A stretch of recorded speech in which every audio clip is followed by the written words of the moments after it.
with my second attempt at this video thing, which I suck at, by the way. But at least today you're not suffering with just little old me. I have a guest today. His name is Mark Agisotelis, and he is a family member of one of the suspects of the Plymouth Mail Robbery. So I thought it would kind of be cool, since I'm a descendant of one of them and Mark is a relative of one of them. I thought we might have a little bit of a different type of conversation today. Mark, tell us about you. Well, my grandfather was Billy Aggie's brother.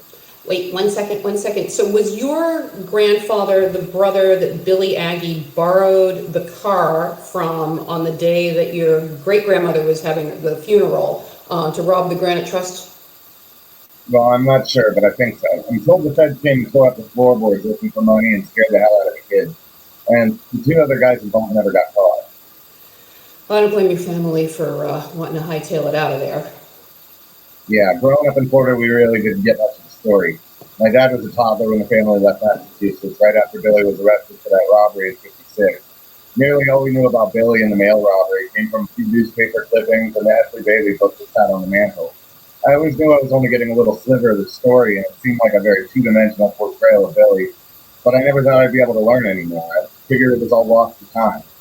And then you stumbled upon Nina and I in the podcast. Yeah, I found you guys mid-season by accident. Come to find out, the story was so much bigger than I could have imagined. I recognized your dad's name from Bailey's book, but from that I wouldn't have had any idea how he was involved.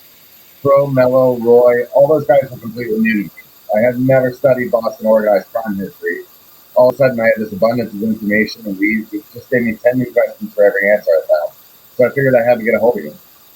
And we started messaging, emailing back and forth, sharing info, talking on the phone, and then we ended up with more questions than answers. Yeah, for the past 6 months, we've discovered and debunked all sorts of interesting things about Billy's life and how he played into the bigger story over that 20 or so years. We've even found people with first-hand accounts of Billy.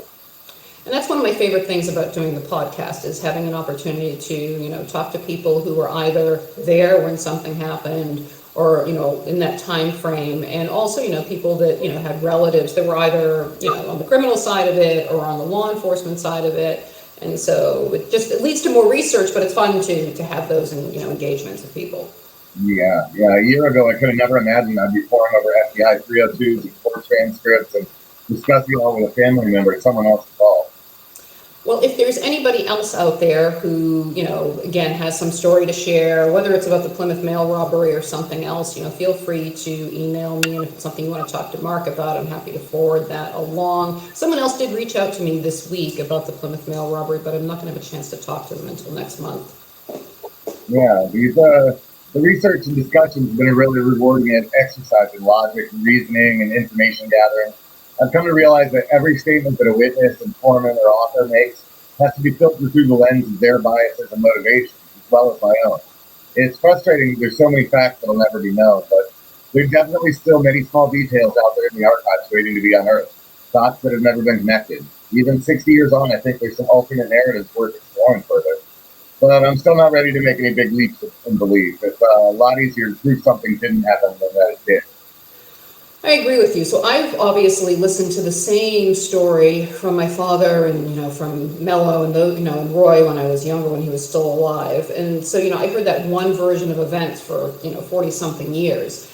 And when I started researching for this, of course, I found FBI 302s and Airtels and 209s and things like that verified the story that Dad told and that the other guys told. But the problem is Dad was an informant for the FBI. So I don't know how much of that information that they were telling was just regurgitating what Dad had already told them. And Dad was a complete and total liar. So, and there was always some shred of truth to what he was saying, but sometimes it was something really crazy. So I don't know. And then, like I said, I agree with you that it's easier to disprove something than to prove something. So I'm always open to listening to what other people have for theories. Yeah, well, a different informant tell if Billy became a suspect. What do you know? Getting Teresa again, telling his handlers that Billy planned the robbery with Jack Kelly and had even approached Jerry Angelo about it. Then Jack went and pulled it off behind Billy's back and Billy went back crying to Angelo for his cut. Vinny sure had it out for Billy, and that wasn't the last time he'd send trouble Billy's way. And with that tale, Billy not only became a suspect, but he also became a double agent.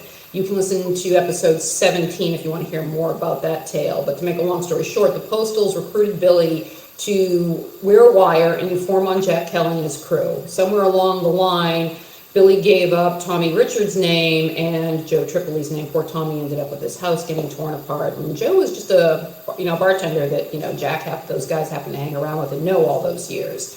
So kind of stinky. Yeah, but then Billy cracked and confessed to Effley Bailey, and they flipped the script with Billy reporting back to Bailey about the Postal's crooked investigation techniques. No shortage of crazy, wild stories in this saga. So today, August 14th, is the 60th anniversary of the Plymouth Mail Robbery. At the time that the robbery took place, it was the largest cash heist in history, and it took place on that little lonely stretch of road there on Route 3 in Plymouth, hence the Plymouth Mail Robbery. If you want to hear more about that and you haven't listened to them, episodes 15 and 16 cover both the planning and the execution of the robbery. But before Mark and I leave you today, Mark, I'm gonna share an anecdote. You maybe share an anecdote first about the stories. Sure. Well, Billy loved the color pink. Yeah, pink ties, pink socks. He even drove around in a pink and white convertible. Another thing, even though Billy was listed as a suspect in the Plymouth Mail robbery, I don't think there were many agents who thought he actually participated. Billy had a pretty solid alibi for the robbery. He was in a drive-in movie with his wife and in-laws. Well, that's a pretty good alibi for sure. My favorite, I have two of them actually. One is the story about my dad. He was out walking our dog on the Jamaica Way, and the Postal Inspectors approached him. And he started screaming that they were trying to kill him and kill the dog. The Boston police came, Dad had them arrested, everyone got dragged off to court. It dragged on for a couple of weeks, actually, before the judge dismissed it. And then Jack Kelly sued the Postal Inspectors because during one of the searches of his home, they stole a length of clothesline, and he wanted that clothesline back desperately. So those two silly stories are my favorites. Yeah, my great-uncle Billy and the rest of them seem to have given the authorities a real run for their money. $1 million and a robbery that cost, what, $20 million to prosecute, and still no conviction. For sure. They were worthy adversaries for sure. And the money that was wasted on it was just as bad. I think it was actually probably twice as worse as the money that was spent on the 1950 Briggs investigation. So very, very scary. Next time, I want to convince you to come back and join us, but I want Nina to be with us when we get you back again. Yeah, All right. Thanks so much for having me, Lara. Thank you. Be well. Bye. Bye.